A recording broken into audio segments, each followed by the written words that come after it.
제23장 두로에 관한 경고라.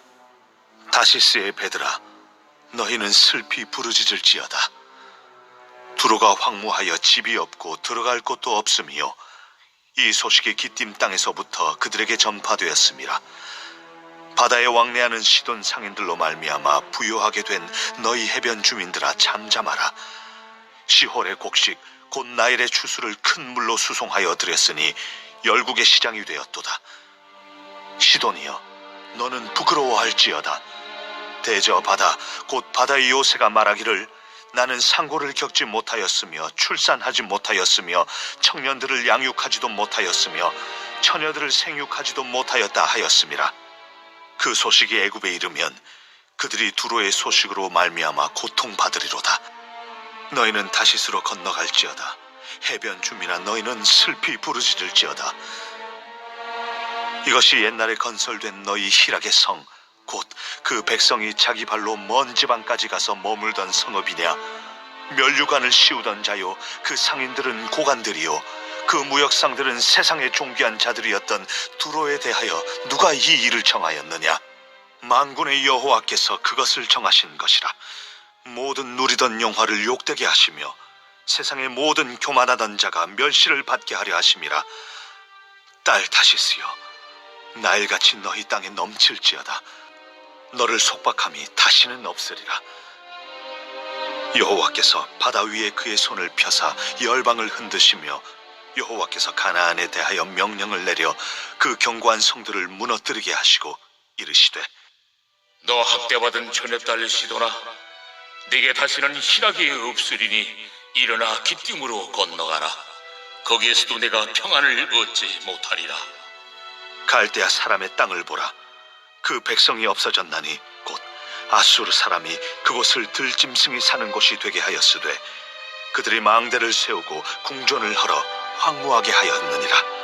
다시스의 배들아, 너희는 슬피 부르짖으라. 너희의 견고한 성이 파괴되었느니라. 그날부터 두로가 한 왕의 연한같이 70년 동안 잊어버린 바 되었다가 70년이 찬 후에 두로는 기생의 노래같이 될 것이라. 잊어버린 바 되었던 너 음녀여, 수금을 가지고 성읍에 두루 다니며 기묘한 곡조로 많은 노래를 불러서 너를 다시 기억하게 하라 하였느니라. 70년이 찬 후에 여호와께서 두로를 돌보시리니 그가 다시 값을 받고 지면에 있는 열방과 음란을 행할 것이며 그 무역한 것과 이익을 거룩히 여호와께 돌리고 간직하거나 쌓아두지 아니하리니 그 무역한 것이 여호와 앞에 사는 자가 배불리 먹을 양식, 잘 입을 옷감이 되리라. 오늘 본문에서는 두로와 시돈이라는 이 두 개의 도시 국가에 대한 멸망이 예언되고 있습니다. 두로와 시돈은 지중해 바다를 끼고 있는 그런 나라인데, 무역을 해서 아주 많은 부를 축적했던 나라입니다. 2절에 보면 바다에 왕래하는 시돈 상인들로 말미암아 부유하게 된 너희 해변 주민들아 라고 하죠. 이 두로는 그러니까 이스라엘 북쪽에 위치한 나라입니다. 이 나라는 이제 레바논, 오늘날 레바논이죠. 이 레바논은 백향목이라는 좋은 나무가 특산품입니다. 이 레바논의 백향목은 너무 이렇게 좋은 나무라서 이 나무로는 주로 이 큰 배에 그 돛대를 만들죠. 이 큰 기둥, 그리고 아주 큰 건물에 기둥을 세울 때에 이 레바논의 백향목, 이 좋은 나무를 사용하죠. 이 두로와 시돈 사람들은 이 레바논의 백향목 좋은 나무를 이용해서 큰 배를 만들 수 있었고, 또 바닷가에 살기 때문에 바다를 두려워하지 않고 이 바다를 통해서 무역을 하면서 아주 막대한 부를 얻을 수 있었습니다. 두로와 시돈 사람들은 그래서 이 나라 저 나라를 옮겨 다니면서 무역을 해서 그렇게 돈을 벌었죠. 오늘 본문 1절에 보시면 다시스라는 지명이 나오는데, 이 다시스가 어디냐면 오늘날 스페인입니다. 스페인. 그러니까 3절에 보면 시홀의 곡식 곧 나일의 추수를 큰 물로 수송하여서 들였으니 열국의 시장이 되었도다. 이 두로와 시돈은 애국 그 이집트 나일강에서 나오는 그 수많은 곡식들을 배에 실어서 지중해 바다를 쫙 건너서 이렇게 위로 거슬러 올라가서 저기 끝에 있는 스페인에 이 곡식을 실어 나르고, 또 스페인에서 나온 그 금이나 뭐 이런 것들을 또 가지고 와서 또 이집트 이 근동 지역에 팔고 이런 일들을 했습니다. 이렇게 두로와 시돈이 이렇게 먼 나라들을 오고 가면서 무역업을 하다 보니까 이 두로와 시돈은 다른 나라에 있는 문명, 문화가 이제 이 근동 지역에 이스라엘에 들어오게 되는 그런 일종의 창구가 되는 것입니다. 옛날에 우리나라도 그랬죠. 서울보다 항구가 있는 부산이 해외의 물건이나 어떤 문화가 우리나라에 제일 먼저 들어오는 창구 역할을 했지 않습니까? 무슨 뭐 해외 물건들이 사실 서울보다 예전에는 그랬어요. 부산에 먼저 그 신문물이 이렇게 도착해서 부산에 돈 많은 사람들이 먼저 그것을 누리곤 했었습니다.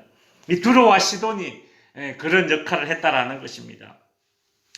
해외의 온갖 문명과 문물을 이제 가지고 왔었는데 그 중에 가장 대표적인 것이 그것입니다. 이 시대는 우상을 주로 많이 수입했고 또 그것을 퍼뜨렸습니다. 생각해 보십시오. 배를 타고 온 나라를 돌아다니니까 온 나라에 있는 우상들을 서로 전달하고 퍼뜨리고 그런 역할을 이 두로와 시돈이 했던 겁니다. 그래서 두로와 시돈 바로 밑에 있는 이스라엘이라는 나라가 그 영향을 받은 것입니다.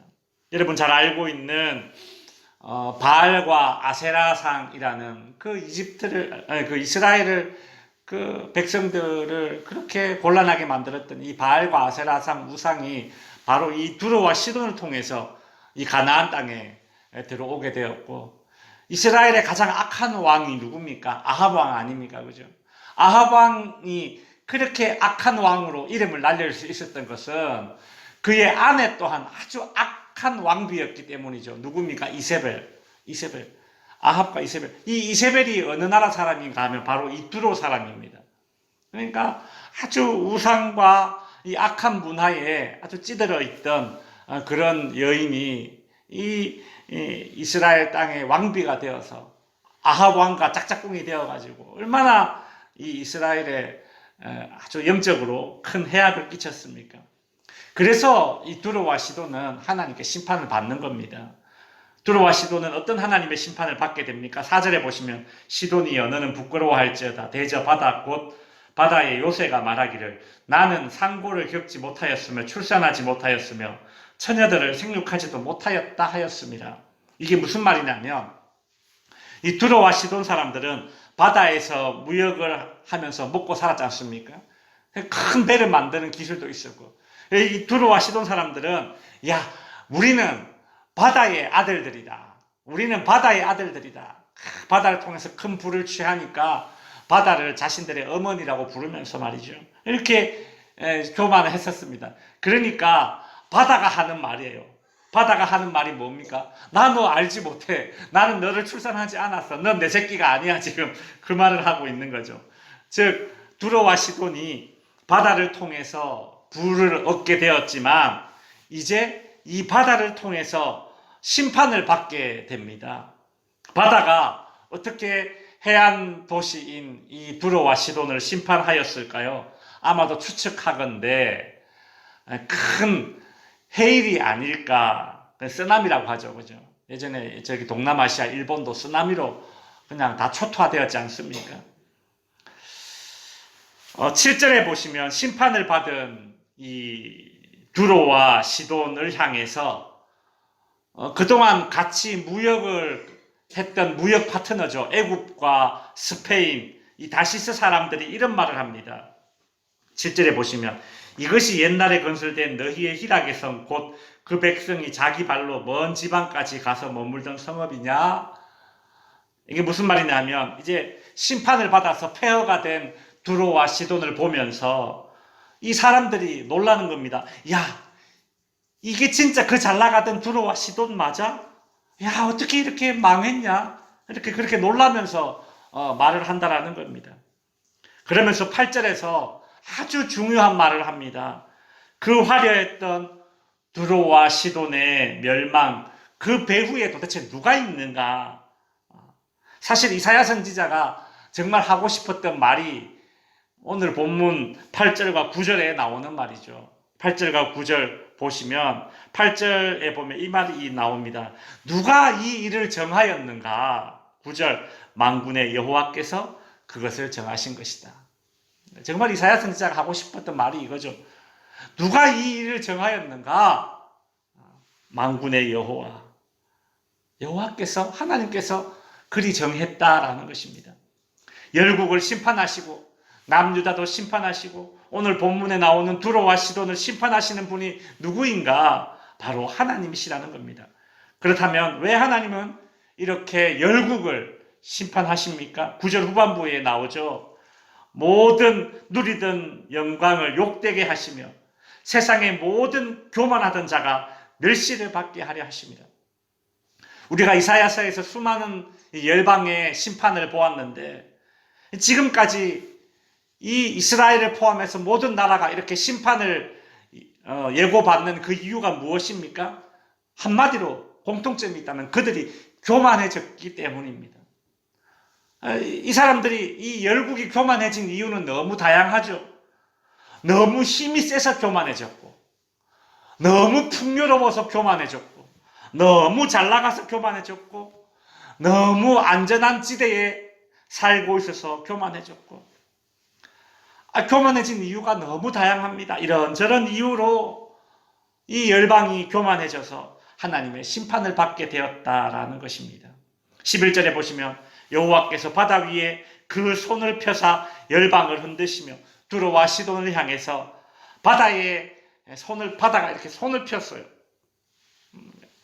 해일을 입은 것이죠.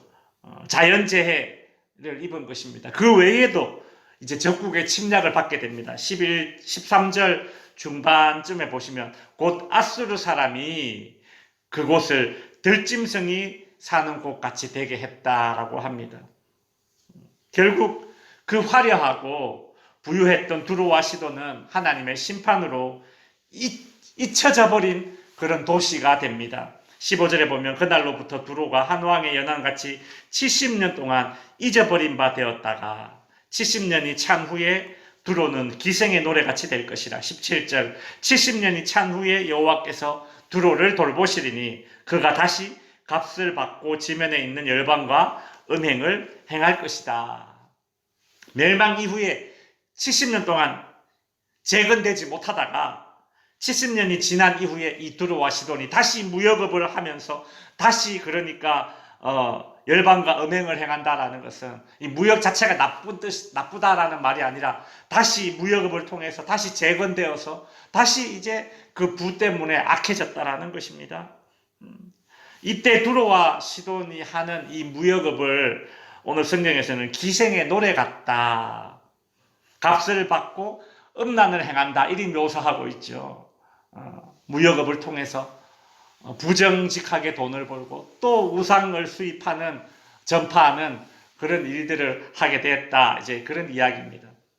근데 오늘 본문 후반부에서 이제 이전과 다른 점을 이야기하고 있는데, 이전에는 이 두로와 시돈이 무역을 통해서 얻게 된 그 돈으로 우상 숭배를 아주 많이 했다면 18절에 보시면 이제 이런 일도 있습니다. 그 무역한 것과 이익을 거룩히 여호와께 돌리고 간직하거나 쌓아두지 아니하리니 그 무역한 것이 여호와 앞에 사는 자가 배불리 먹을 양식 자립을 옷감이 되게 하리라.